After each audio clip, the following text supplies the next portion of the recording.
सुभान अल्लाह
सुभान सुभान अल्लाह वाह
कुछ न ना कुछ इंसान से चाहता है और हर इंसान हर रिश्ते से कुछ ना कुछ उम्मीदें रखता है। बाप बेटे से कुछ उम्मीदें रखता है, बदले में बेटा बाप से कुछ उम्मीदें रखता है। माँ बेटे से कुछ उम्मीदें रखती है, चाहती है, कुछ डिमांड्स होती हैं। बेटा माँ से कुछ उम्मीदें रखता है, कुछ डिमांड्स रखता है। भाई भाई का रिश्ता हो, कोई भी रिश्ता हो दुनिया में, कोई भी रिलेशन हो, जब तक एक्सपेक्टेशन और डिमांड बाकी है, समझ जाइए कि रिश्ता बाकी है।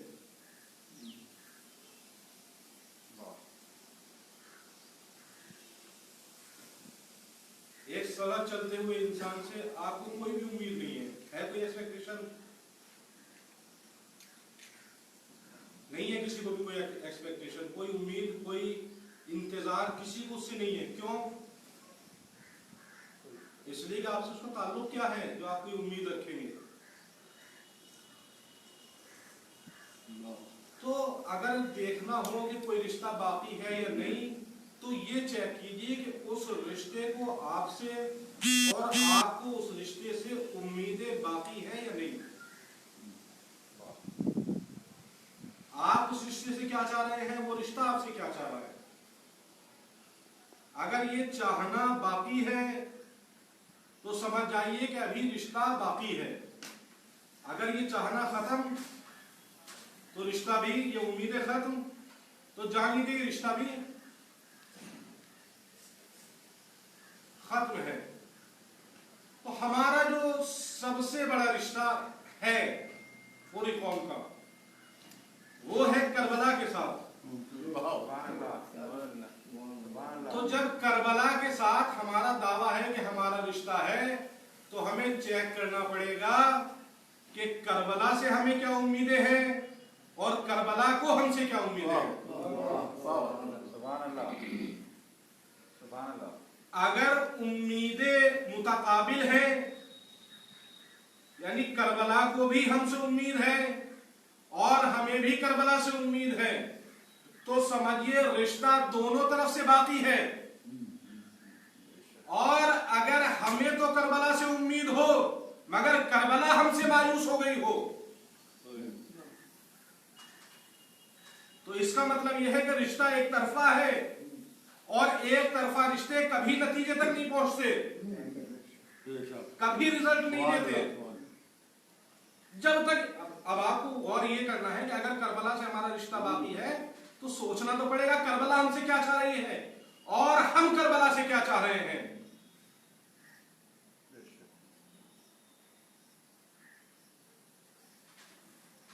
अब ये हमें सोचना है हम करबला से क्या चाह रहे हैं।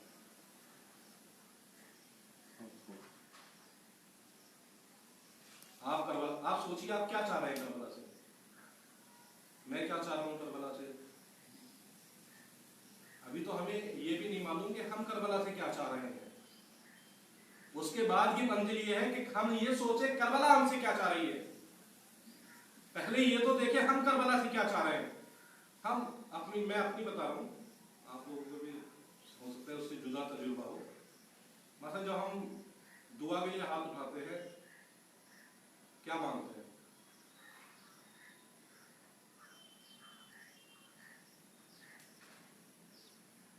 औलाद अगर नहीं है तो औलाद मांगते हैं नहीं। घर अगर नहीं है तो नौकरी, रोजगार अगर नहीं है तो सेहत अगर नहीं है तो ये सारी चीजें तलब करते हैं नहीं करबला से। मालो दौलत, हम मालो दौलत तलब करते हैं, हमें माल मिल जाए, दौलत मिल जाए, ये सब तलब करते हैं। मगर जब हम करबला को देखते हैं, हम औलाद तलब करते हैं, हम माल तलब करते हैं, हम घर तलब करते हैं, हम कारोबार तलब करते हैं, हम नौकरी तलब करते हैं। हम ये सारी चीजें क्या कर रहे हैं? करबला से तलब करते हैं।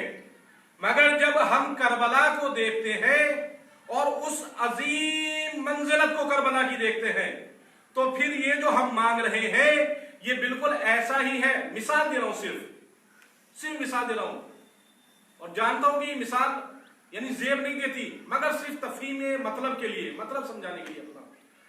ये जो चीजें हम मांग रहे हैं ये बिल्कुल ऐसा ही है कि एक मसलन 1000 हॉर्स पावर की क्रेन खड़ी हो और आप उससे एक पेन उठवा रहे हो जमीन से।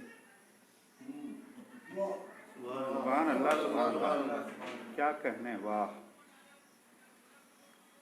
1000 हॉर्स पावर की क्रेन हो और हम उससे काम क्या ले रहे हैं? कहा हमारा पेन गिर गया, जरा ये उठवा दीजिए, रुमाल गिर गया है ये उठा दीजिए।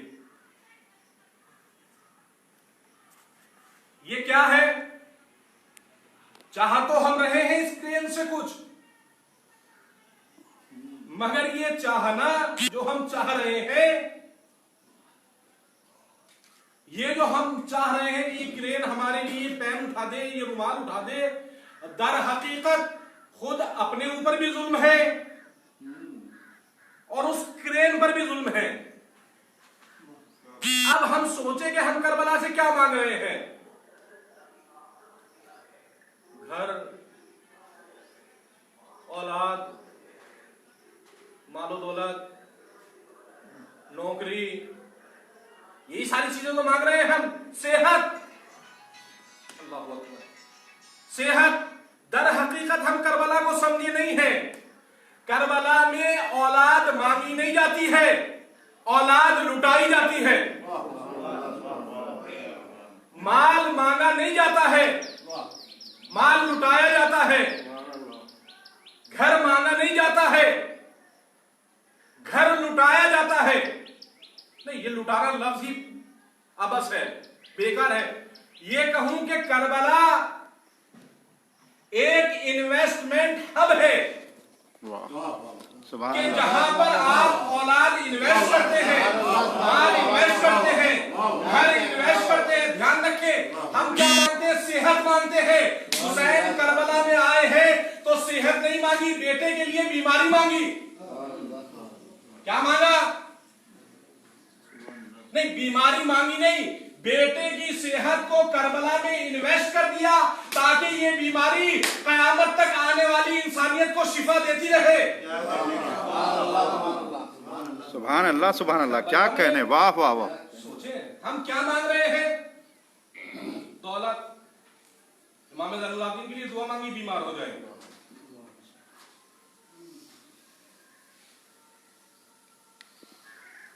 हम क्या मांगते हैं? माल लुटाना है, नौकरी। मैंने कल भी अर्ज किया था कि हुर के पास पोस्ट थी,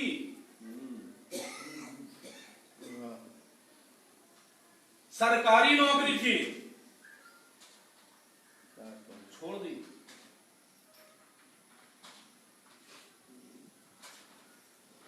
शोहरत थी, लोग नीचे थे, 1000 लोगों का सालार था, इज्जत थी जाहिरी। मगर हुर समझ गया कि कहां पर इन्वेस्ट करना है इन सारी चीजों को, ताकि ज्यादा मैच्योरिटी पर अमाउंट ज्यादा मिले, बेनिफिट ज्यादा मिले। करबला यही है। ज़ैनब ने अपने दोनों बेटे इन्वेस्ट कर दिए तो क्या खत्म हो गए? फना हो गए, मिट गए। हुसैन ने अपना घर बार लुटा दिया, क्या मिट गया? नहीं। करबला से ज्यादा बेहतर रिटर्न कोई प्लान नहीं देता है। सुभान अल्लाह। हुसैन ने एक घर दिया, सुभान अल्लाह। आज हर घर में हुसैन का घर है। सुभान अल्लाह, सुभान अल्लाह, बेशक। एक अली अकबर दिया,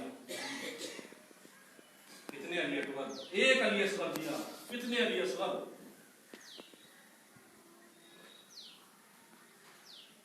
एक सर दिया, एक जिंदगी दी हुसैन ने, हयात जावेदानी हुसैन ने हासिल की।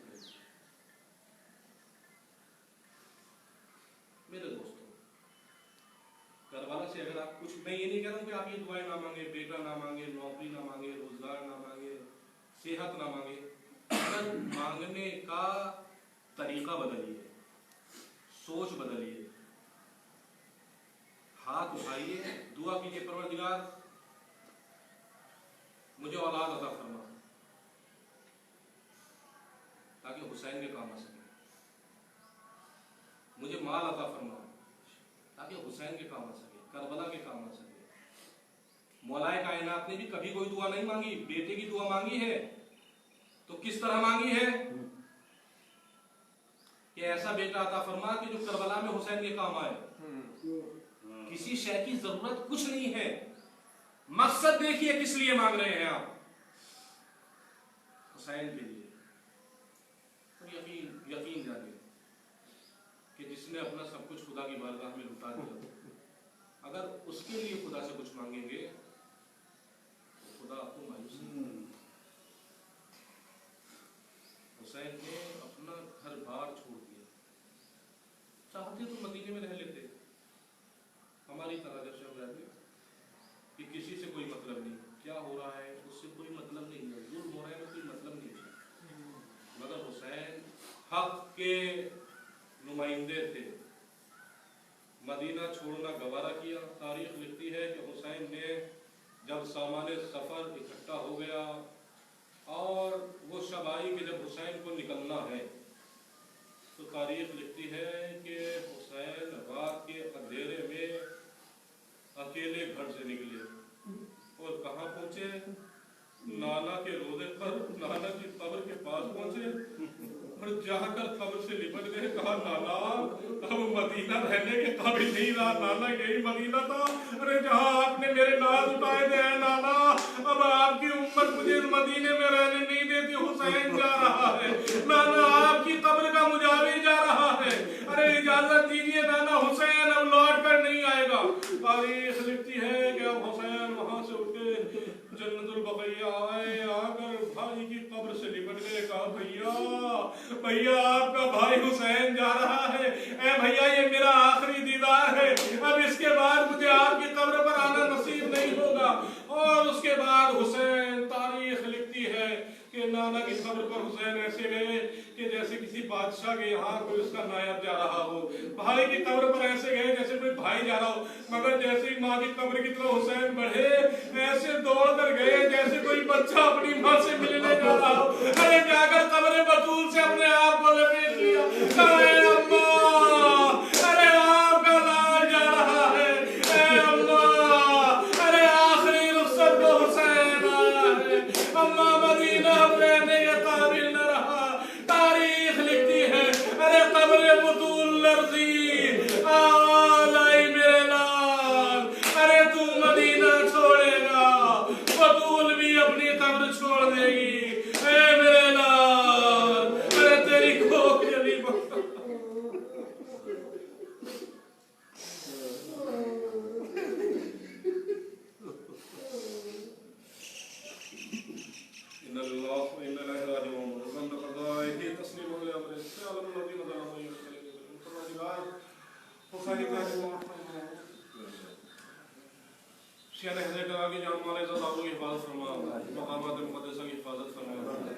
तमाम आलम इंसानियत की और तमाम शिया ने की कोरोना जैसी वबा से हिफाजत फरमा, जो बीमार हैं उन्हें शिफा अता फरमा।